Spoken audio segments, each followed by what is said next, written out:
네, 오늘 금요성경 아카데미는 이삭의 이동 경로와 하나님의 은혜입니다. 그래서 이삭의 이동 경로를 볼 텐데요. 우선은 이 범위를 정하는데 쉽지가 않았습니다. 왜냐하면 지난주에 송 목사님께서 이 아브라함의 방대한 지명과 이 스토리를 잘 전해주셨는데요. 제가 순간 생각이 든 건 그에 비해 이삭이 너무 짧기도 하고 좀 성경에서 다루는 양이 많지 않았습니다. 그래서 순간적으로는 야곱으로 바로 이어가야 되나 싶었지만 성경을 다시 한번 좀 찬찬히 살펴보면서 그 내용들을 다시 한번 집어보니 이삭으로 특정을 지은 이유를 먼저 좀 설명을 드리려고 합니다. 우선 첫 번째는 이삭의 이동 경로가 사실 좁습니다. 아버지 아브라함이나 야곱에 비해선 좁지만 굉장히 성경에서 주요한 지역들을 머물렀습니다. 그래서 정리할 필요성을 느꼈고, 또 하나는 그 몇 안 나오는 지명들이 약간의 혼란할 수 있는 부분들이 있더라고요. 그래서 그거를 짚어드리고 우리가 좀 이걸 다져나가면은 우리가 성경을 읽을 때 혼란하지 않고 훨씬 더 성경을 체감하고 더 유익할 수 있을 것 같아서 이삭으로 특정하게 되었습니다. 또 하나는 위대한 아버지 아브라함과 또 만만치 않은 아들 야곱, 그 이스라엘이 시작되는 그 야곱, 그 사이에 있는 이삭이 사실 상대적으로 좀 조명이 많이 되지 않다는 느낌이 있었는데 제가 이번 금요성경 아카데미를 기점으로 한번 천천히 다시 한번 보니까 충분히 이삭만으로 다뤄도 의미가 있고 이삭이 엄청난 신앙인이었다는 것을 제가 체감했기 때문에 이제 이삭으로 특정해서 이번 금요성경 아카데미를 준비하였습니다. 그래서 오늘 살펴볼 순서를 좀 말씀드리면 총 5가지의 순서대로 진행이 될 것 같습니다.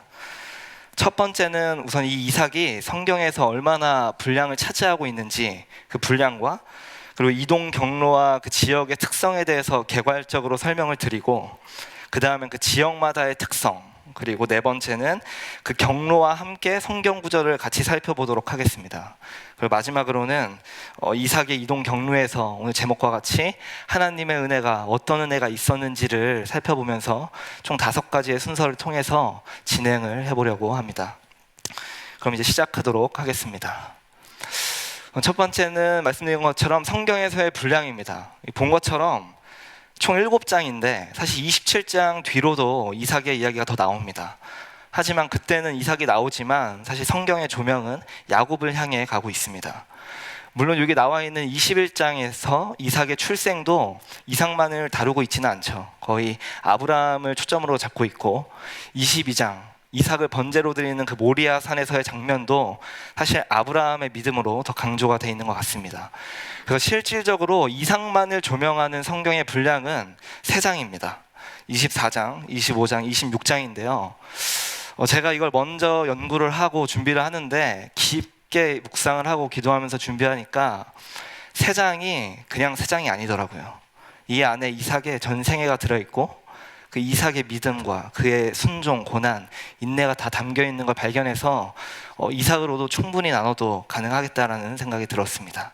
그래서 27장에도 여전히 이삭은 나오지만 이제 야곱을 축복하면서 이제 거의 야곱의 조명으로 바뀌게 됩니다. 그래서 오늘은 이 24장, 25장, 26장에 대해서 좀 디테일하고 깊게 살펴보도록 하겠습니다. 이게 지식이다 보니까 정보의 성격이 강합니다. 하지만 이게 지성에, 아까 기도했듯이 지성에만 머무는 게 아니라 이 오늘의 이 지식들이 우리의 성경 읽기나 우리의 개인의 묵상에 도움이 되는, 은혜로 연결되는 시간이 되길 간절히 소망합니다. 자, 그럼 이제 이 분량을 지명으로 한번 나열해 봤습니다. 24장에서 이삭이 리브가를 만나죠. 그 리브가를 만나는 곳을 성경은 네게브라고 하고 있습니다. 다른 번역에서는 네겝이라고도 하죠. 25장에서는 이제 야곱과 에서가 출생하는데 이제 브엘라헤로이라는 곳에서 야곱과 에서가 이제 출생을 합니다. 그리고 이제 26장이 2개로 나뉘는데 그랄과 르호봇, 브엘세바로 이제 이 3가지 지명밖에 나오지 않습니다. 저는 이미 이거를 묵상하고 준비하다 보니까 이 그랄이라는 지명만 들어도 그 이삭의 인내와 이삭이 신앙으로 살았던 그런 게 느껴집니다. 여러분들도 이 강의가 마치면, 이 시간이 마치면 같은 마음일 거라 생각을 합니다. 그래서 그랄 땅에서는 제가 키워드를 순종, 고난, 인내라고 했는데 이건 뒤에서 성경 본문과 같이 볼 때 설명을 드리도록 하겠습니다. 26장 후반절에 보면 이제 르호봇과 브엘세바가 있는데 제가 정한 소제목입니다. 인내의 결실을 이루고 또 하나는 하나님의 약속과 축복을 다시 한번 확인하게 되는 지역입니다. 그래서 오늘 저희가 볼 지명은 이 5개가 전부입니다. 방대한 양을 다뤄도 되지만 이 5개만 가져도 성경에서 굉장히 중요한 지명이기 때문에 우리가 다른 시대, 역대기를 지나더라도 이 지명들은 계속 나옵니다. 그래서 오늘 이 지역의 특성을 잘 이해해 놓으시면 성경을 읽거나 묵상할 때 도움이 많이 될 것 같습니다. 그럼 이어서 이제 지도와 함께 보도록 하겠습니다. 이삭의 이동 경로인데요.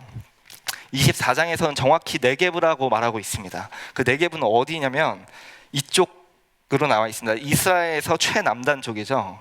네게브 24장에서 나오고 여기서 리브가를 만나게 됩니다. 이것도 개괄적인 설명이라 우선 빠르게 넘어가도록 하겠습니다. 두 번째 25장 브엘라 헤로이는 바로 위에 있는 지역입니다. 브엘라 헤로이를 있다가 이제 야곱과 에서를 낳고 또 삶을 살았겠죠. 그 뒤에 이제 그랄까지 올라가게 됩니다. 이게 지금 이 실제 거리가 한 60km 정도 됩니다. 그렇게 멀지 않아요. 물론 이 시대 사람들은 다르게 얘기할 수 있지만 지금 저희가 느끼기엔 그렇게 먼 거리는 아닙니다. 그리고 26장에서 나오는 브엘세바와 르호봇도 거의 이 지역 안에서 이루어지는데요. 여기서 이제 결론을 먼저 말씀을 드리고 이어가려고 합니다. 저만 그런 건지 모르겠지만 제가 좀 혼란스러운 게 있었어요. 이삭이 네게브에 있다가 브엘라 헤로이에 있는데 네겝에 있다고 했다가 뭐 어딜 갔다고 하는데 제가 이 지역의 개념이 잘 안 잡히는 거예요. 그래서 제가 확인해보고 또 여러 가지를 찾아보니까 뭐 아시는 분들도 있겠지만 저는 오늘 금요성경 아카데미를 통해서 이 개념 하나만 잡으면 다 얻었다라고 생각합니다. 그래서 그 결론부터 말씀드리면 여러분 네겝은 지역의 개념입니다. 지명이 아니라 지역의 개념입니다. 사실 네겝은 지금 이 전체를 뜻하는 거예요. 성경이 가끔 이삭은 네겝으로 갔다라고 했을 때 실제로는 여기 있는데 네겝에서 브엘라 헤로이를 갔다 했을 때 이게 동일 선상의 지역명이 아니다 보니까 제가 성경에서 좀 혼란스러웠는데 알고 봤더니 네겝은 지역의 개념입니다. 이 전체 지역을 얘기하고 있는 거예요. 그래서 정확히 이야기하면 이 네겝 지역이라는 큰 카테고리 안에 이제 르호봇, 그랄, 브엘세바, 브엘라 헤로이라고 생각을 해주시면 될 것 같습니다. 그래서 오늘의 결론은 네겝은 지역의 개념이다. 그리고 또 이거를 가져가면 좋은 이유가 뭐냐면 이게 이스라엘의 거의 전체 지도인데 이스라엘의 반이 네겝입니다. 그래서 이스라엘 역사 아닙니까 성경이? 그래서 이 이스라엘의 반이 네겝이기 때문에 이 네겝의 개념만 잘 잡더라도 우리가 성경 인물들이 살아갔을 때 어떤 고충이 있었는지 어떤 힘듦이 있었는지를 좀 더 체감할 수 있을 것 같아요. 그래서 어쨌든 이 이스라엘 가운데 반 남쪽 저희랑 비슷한 것 같아요. 물론 이쪽이 분단 국가는 아니지만 저희도 한반도의 남쪽 아닙니까? 그래서 이스라엘의 반은 네겝 지역이라고 생각을 하시면 될 것 같습니다. 이 면적을 설명드리면 12,200제곱킬로미터인데요. 체감이 안 되시죠? 그래서 찾아보니까 경기도가 10,000제곱킬로미터 정도라고 합니다. 그래서 경기도 정도의 규모가 네겝 지역이라고 생각을 해주시면 될 것 같아요. 그러면 아까 전에 반이라고 했잖아요.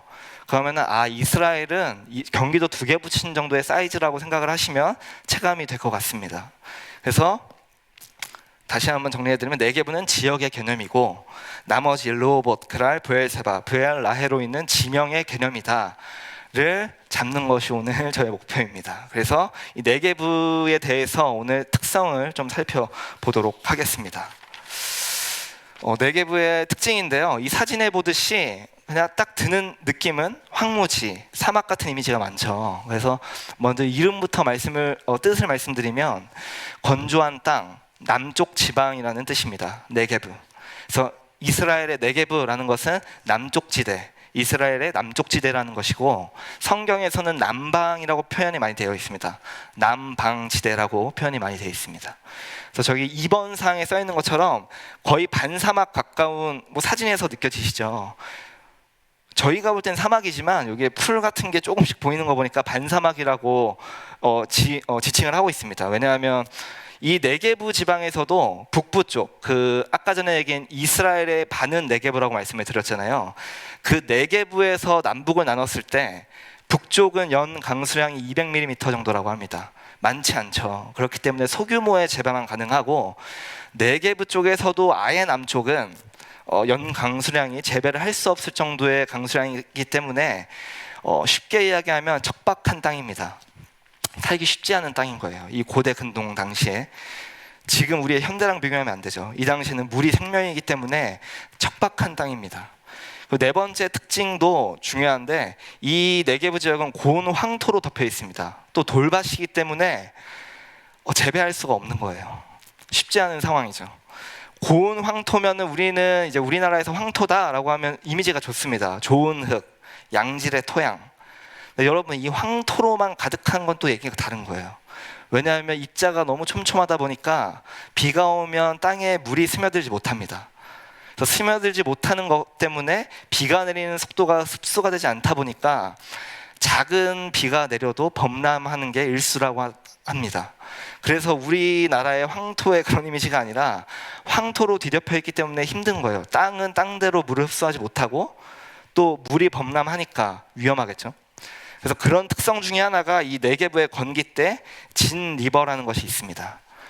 뭐냐면 말 그대로 비가 많이 내렸는데 황토라서 땅이 물을 흡수하지 못하니까 흡수하지 못한 물들이 흐르게 되면서 강이 형성되는 겁니다. 위험한 것이죠. 그래서 이거는 말로 표현하는 것보다 영상을 보는 게 훨씬 나은 것 같아서 이 네게부의 진 리버라는 영상을 따로 준비했습니다. 보시면 여기가 지금 네게부예요. 강이 창조되는 것처럼 보이죠. 근데 이게 강이 아니라 주변 지역에서 비가 많이 왔는데 땅이 물을 흡수하지 못하기 때문에 흐르고 있는 것입니다. 실제 소리는 이 사람들이 소리 지르는 소리가 너무 커서 소리는 따로 뺐고, 보시면 이렇게 물이 흐르는 거예요. 성경에서 나오는 사막에 강을 내시는 하나님의 그런 강처럼 보이지 않습니까? 이 양이 상당한 겁니다. 그죠? 이게 실제로 네게부 지역이라고 보시면 될 것 같아요. 네게부 지역에 땅이 황토다 보니까 물이 흡수되지 않아서 그 물이 다 흘러버리는 거죠. 굉장히 위험할 것 같아요. 여기서도 지금 구경하던 사람들이 다 뒤로 머물러는 걸 보면은 순식간에 이렇게 물이 범람하는 것을 볼 수가 있습니다. 그래서 여러분, 이런 네게부의 특징이 사실 시편에도 나와 있습니다. 시편 126편에 보면 4절에 보시면 여호와여 우리의 포로를 남방 시내들 같이 돌려보내소서. 이게 이스라엘 백성이 포로에서 예루살렘에 돌아와서 하는 고백인데요. 아마 포로 당시에 고백했던 기도문인 것 같아요. 그때 주님께 기도를 한 거겠죠. 주님, 우리 네게부에 있는 진 리버처럼 우리를 돌려보내 주시옵소서. 그죠? 근데 그 당시엔 진리버라고 하지 않았겠죠? 그렇기 때문에 남방 시내들처럼 주님 우리를 회복시켜 주시옵소서, 이런 기도문으로 인용된 걸 보면 이 이스라엘 사람들은 네게부의 특징을 당연히 몸소 알던 사람들이었던 것 같습니다. 그래서 여러분, 제가 다시 한번 앞에 걸 정리해드리면 네게부라는 지역의 특징은 척박한 땅이라는 이미지만 가져가도 충분한 것 같습니다. 땅이 물을 흡수하지 못하고 흡수하지 못하기 때문에 이렇게 물이 범람하고, 그로 인해서 당연히 재배는 불가능하고 식물들이 살 수 없는 척박한 땅이라는 걸 가져가면 좋을 것 같습니다. 그럼 이어서 이제 성경의 지도를 보면서 성경 내용을 이제 하나씩 천천히 짚어보도록 해보겠습니다. 네게부입니다. 창세기 25장부터 나오는데, 네게부는 이제 리브가를 만나는 곳이죠. 실제로 네게부는 이제 여기 아래쪽입니다. 아까 설명드렸듯이 사실 네게부라고 하면 여기 전체 지역인데 성경이 이렇게 남단 네게부는 네게부라고 표현하는 경우가 많더라고요. 그래서 성경에서 네게부로 갔다라고 하면 네게부 중에서도 더 남단 쪽을 생각하시면 편할 것 같습니다. 그래서 성경을 보면 내 고향 내 족속에게로 가서 내 아들 이삭을 위하여 아내를 택하라. 아브라함이 자신의 친애하는 종에게 이삭의 아내를 구하길 부탁을 하죠. 그래서 이의 종이 메소보다미아로 가서, 그래서 여기 나와 있는 화살표처럼 이 지역에서 이제 여기까지 잠시만요.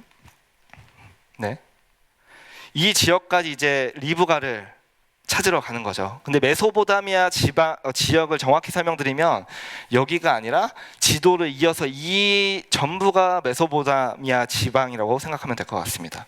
그래서 어쨌든 종이 메소포타미아로 가서 그 리브가를 데리고 왔다고 해요. 그리고 24장 62절에 보면 그때 종이 아마 리브가를 데리고 오는 때겠죠. 그때 브엘라 헤로이에서 네게부 지역으로 거주하였습니다. 이 위에 있는 브엘라 헤로이에서 네게부로 내려왔던 것 같아요. 그죠? 이삭이 그 리브가가 오는 와중에 더 남단 지방으로 장소를 옮겼던 것 같습니다.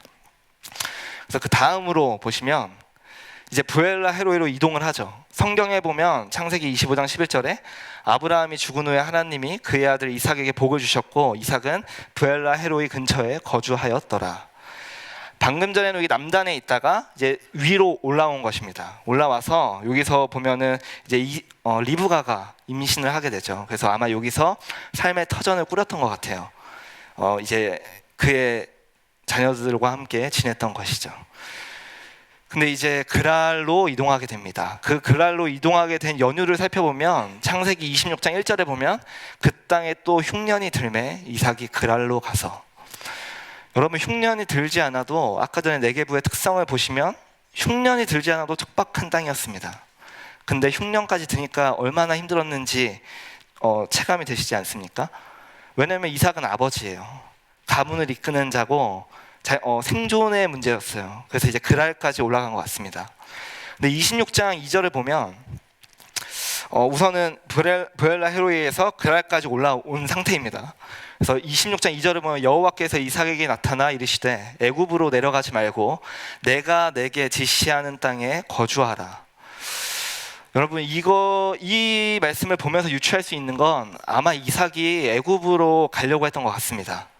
애굽의 위치는 어딨냐면 지금 브엘라 헤로이에서 그랄로 왔는데 애굽은 이 아래쪽에 위치하고 있습니다. 이 아래쪽에. 근데 우리가 이미 알다시피 이집트는 굉장히 비옥한 땅이죠. 나일강이 흐르고 있고 땅마다 물이 많이 축적되어 있기 때문에 재배도 원활하고 비옥한 땅이라고 많이 표현되어 있습니다. 그래서 아마 이삭이 이집트로 가려고 했던 것 같아요. 땅이 비옥하니까, 왜냐면 우리의 자손들이 살아야 되니까. 근데 하나님께서 여호와께서 이삭에게 이 땅에 머물러라, 이 땅에 머물라고 이야기를 하셨습니다. 그래서 이 땅에 머물면 창세기 26장 3절에 보면 내가 내게 복을 주겠다고 하시는 거예요. 저는 이걸 보면서 자연스럽게 묵상이 되더라고요. 여러분, 현실과 하나님의 말씀이 충돌하는 지점이라고 생각이 들었습니다. 현실은 이집트를 가야 되는 거예요. 왜냐하면 땅이 비옥하니까, 왜냐하면 우리의 민족을 살려야 되니까. 근데 하나님은 이 그냥 있어도 척박한데 흉년인 이 땅에 머물라고 하시는 겁니다. 여러분, 인간의 이성과 하나님의 말씀이 충돌하는 거죠. 누가 봐도 이집트로 가야 되는 거예요. 근데 하나님은 이 땅에 머물라고 하셨어요. 그죠? 근데 순종의 아들이 맞는 것 같아요. 26장 6절에 보면 이삭이 그랄에 거주하였더니, 우리가 쉽게 읽고 지나가지만 이 문장의 무게는 상당한 것입니다. 자신의 가문의 존폐를 결정한 거예요. 하나님의 말씀을 따르자. 가족들이 아우성치지 않았을까요? 아니 당연히 비옥한 땅으로 가야지, 어떻게 이 척박한 땅에 머물죠? 이런 이야기가 없었을까요? 당연히 있었겠죠. 근데 이삭은 그랄에 머물기로 결정합니다. 그래서 이 첫 번째 키워드를 순종으로 잡았습니다. 이 브엘라 헤로이에서 비옥한 이집트 쪽으로 가는 것이 아니라 척박한 그랄로 올라왔는데 하나님이 머물라고 하셨고 이삭은 그것에 순종하였습니다. 이제 다음 장면으로 가실 텐데요. 이제 고난의 연속인데 제가 그 다음 장을 보니까 우물에 대해서 이야기가 많이 나오더라고요. 우물로 굉장한 다툼이 많이 일어납니다. 그래서 이 우물을 좀 짚고 가야 또 우리가 이 이삭이 얼마나 인내했는지 체감이 될 것 같아서 정리를 해봤습니다. 우선 고대 근동 시대의 우물은 당연히 생명입니다. 물이랑 직결되어 있죠. 근데 이번에 보시면 우물은 30m 이상을 파야 된다고 합니다. 이 당시에도. 현대 기술이 아니에요. 이 고대 근동에 30m를 파는 게 엄청난 노동력이었을 것 같습니다. 군대 갔다 오신 분들도 30m 판 사람은 없을 거예요. 이들은 팠어야만 했어요. 그죠? 근데 중요한 건, 더 놀라운 건 30m를 파도 샘이 터지지 않으면 허탕을 친 겁니다. 그러니까 믿음으로 파내려가야 되는 거예요. 보통 일이 아니죠. 규모가 엄청나더라고요. 우물이. 그냥 팔 수가 없어요. 30m까지 내려가려면 초입의 직경은 훨씬 더 넓어야 되지 않습니까? 그래서 이런 규모의 우물을 파 내려갔던 것입니다. 오늘날에는 그럼 우물을 어떻게 파야 되나 제가 궁금하더라고요. 그래서 오늘날을 보니까 현대 최고의 굴착 기술로도 중공 관정이라는 것이 있는데 이것도 500만 원 이상의 비용이 들어야 30m 이상을 파내려갈 수 있다고 합니다. 그래서 이걸 다 요약하면은 우물을 파는 것은 굉장한 일이었던 거예요. 보통 믿음으로 팔 수 없는 거예요. 왜냐하면 파도 샘이 터지지 않을 수 있기 때문에. 그렇죠? 그래서 이 믿음으로 파내려 가야 되는 이 느낌을 갖고 이제 이삭이 하나님이 머물라고 하신 땅에서 어떤 일이 있었는지 살펴보려고 합니다. 여러분, 앞에서도 그랄이었고 지금도 여전히 그랄 땅인 겁니다. 하나님이 머물라고 하셨기 때문에 지금 그랄에 머물러 있는 거예요. 근데 여러분, 이 키워드처럼 고난의 연속이었습니다. 이게 우리의 인생 같지 않습니까? 하나님이 머물라고 했는데 그럼 일이 승승장구, 그리고 또 길이 열려야 되는데 아이러니하게 고난의 연속입니다. 고난만 정리해봤습니다. 창세기 26장 14절에 보면 블레셋 사람이 그를 시기하여 이삭의 집안을 시기한 거죠. 여러분, 시기하는 거 굉장히 힘든 일입니다. 우리가 이게 남의 이야기는 쉽게 넘어가는데 누군가 자신을 시기하는 한 명만 있어도 힘든데 이 땅에 있던 블레셋 사람이 전부 다 시기한 거예요. 쉽지 않은 곳이었죠. 또 하나는 뭐냐면 이삭이 이제 우물을 파야죠. 당연히 우리 자손이 먹을 우물을 파는데 여기 있던 블레셋 사람이 계속 메꾸는 거예요. 메워버리는 거예요. 이거는 대적행위 아닙니까? 아까 전에 봤던 그 대규모 우물을 팠는데 와서 메워버리는 거예요.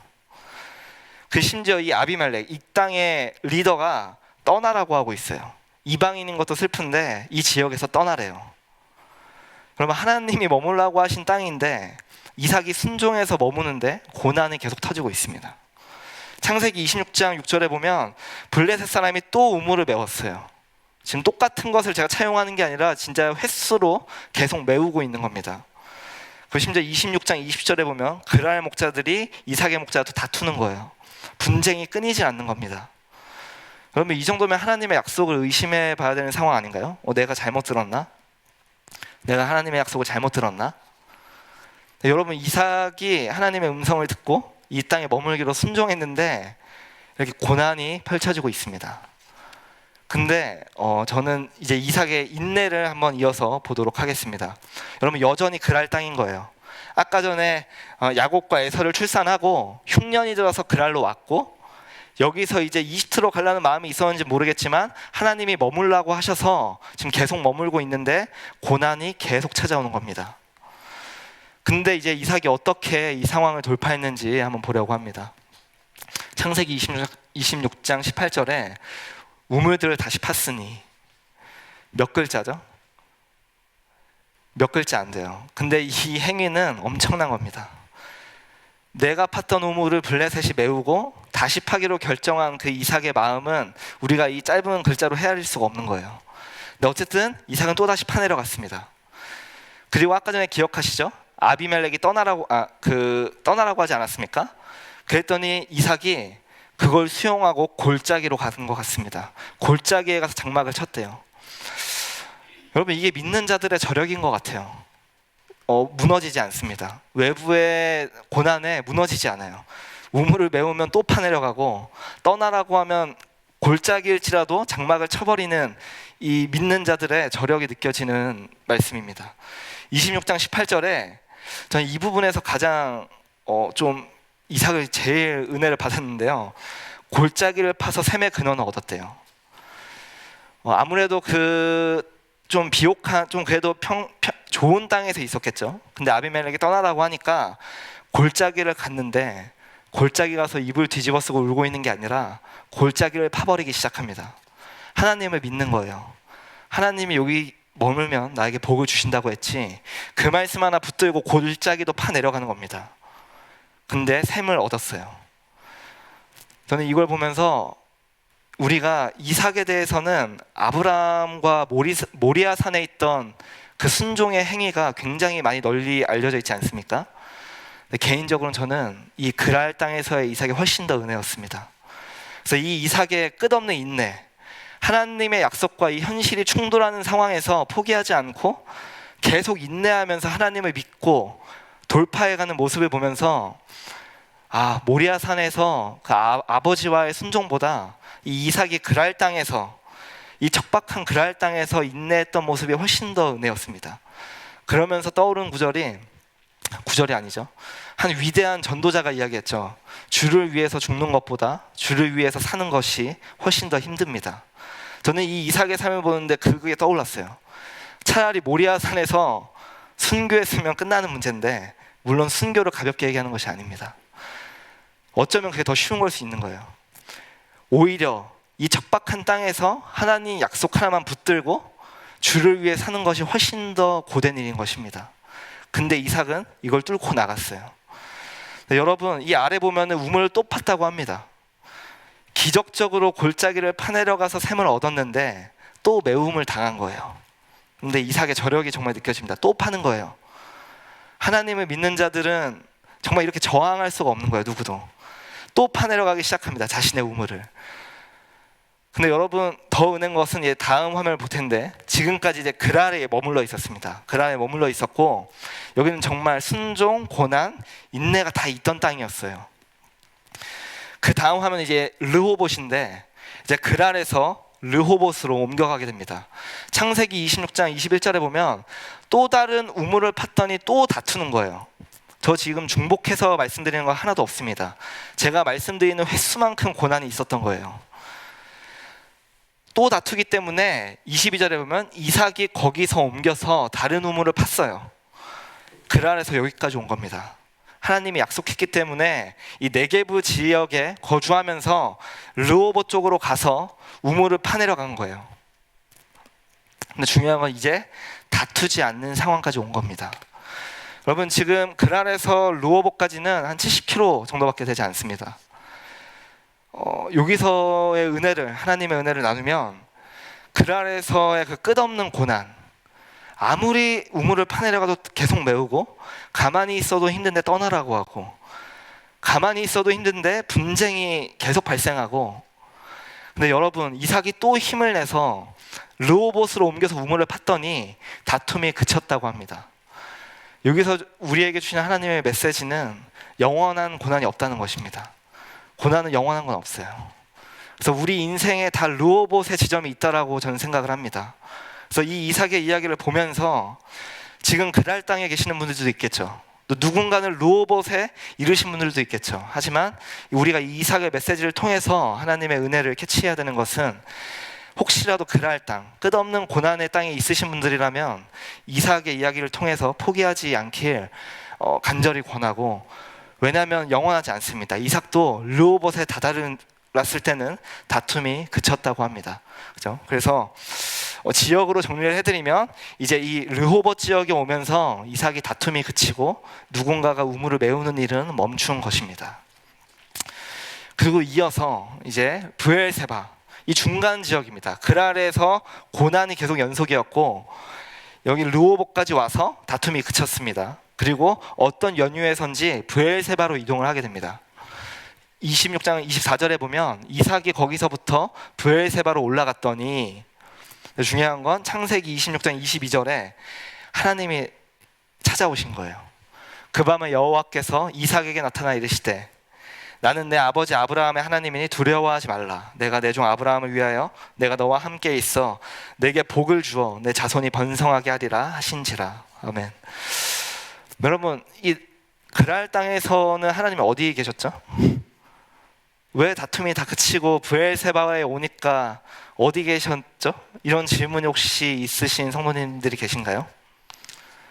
저는 이걸 읽었을 때, 만약에 왜곡된 분들이 있다면, 하나님은 왜 고난받았을 때 계속 나타나지도 않고 말씀을 안 하시다가 왜 이삭이 다 하고 나서야 다시 와서 왜 똑같은 말을 하시지라는 고민이 있겠지만, 물론 진리는 아니지만 제가 묵상하면서 느낀 은혜는, 여러분, 자신의 자녀에 대해서는 무조건 예스를 하지 않습니다. 그 누구도. 남의 자식이면 그냥 쉽게 해주고 일을 빨리 끝낼 것 같아요. 애가 울면은 이게 건강에 좋든 말든 사탕을 주고 빨리 그냥 해결해주고 끝내고 싶어요. 근데 내 자녀는 얘기가 다른 거예요. 만약에 제 아들이 숟가락질을 해서 밥을 먹어야 되는데 그걸 못하고 있으면 제가 무조건 먹여주지 않을 것 같아요. 제 아들이니까. 자기가 숟가락질을 할 줄 알아야 하니까. 올바르게 성장해서 독립된 하나님의 자녀로 양육을 해야 되니까. 근데 남의 자식에겐 다르죠. 남의 자식은 하염없는 허용을 해줄 수 있어요. 물론 그러면 안 되지만, 저는 이 그랄 땅에서 하나님이 방관했다고 생각하지 않습니다. 이삭이 하나님의 약속을 받은 자녀로서의 모습을 갖출 때까지 하나님이 지켜보고 계셨겠죠. 이삭이 어떻게 이 그랄에서의 위기들을 돌파하는지 하나님이 왜 안 도와주고 싶었겠어요.